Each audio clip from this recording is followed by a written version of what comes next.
Sur le fil, des histoires vraies vécues par des chrétiens d'aujourd'hui. Clémence Martin. Sarah est une chrétienne d'origine musulmane. Comme beaucoup d'autres en Algérie, après sa conversion au christianisme, elle a dû faire face à la persécution. Sa voix a été modifiée pour des raisons de sécurité. On l'écoute. Sentir que ta maman te rejette, c'est terrible. Voir ton père qui prend un couteau derrière toi pour te frapper avec, c'est terrible.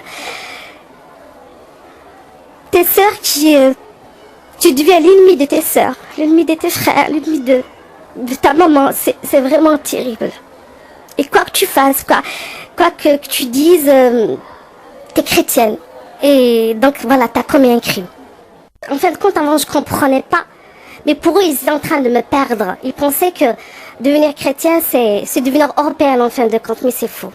Et puis aussi, là, c'est vrai que la charia, le Coran, il dit que croire que Jésus-Christ est le Fils de Dieu, c'est blasphémer, c'est aller contre Dieu et tout. Et il y a la culture aussi, il y a aussi ce que la société va dire.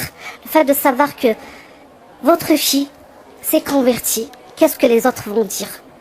Il y avait la culture, la religion et la société. Tout ça en fin de compte. On m'interdisait même de dire à mes amis que j'étais convertie. Mais moi, je pouvais pas cacher ça parce que c'était une telle joie de le dire. Et ça me donnait aussi une telle force au fond de moi intérieure. Et chaque jour, je me disais, non, Seigneur, je vais aller à l'église. J'assume. Jusqu'à maintenant, je le dis, je le redirai toute ma vie. C'est le seul véritable choix que j'ai fait. Comme Sarah, les chrétiens kabyles font souvent preuve d'une foi impressionnante.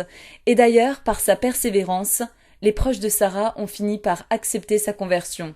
Retrouvez cette histoire et bien d'autres sur le site de l'ONG Portes Ouvertes, www.portesouvertes.fr.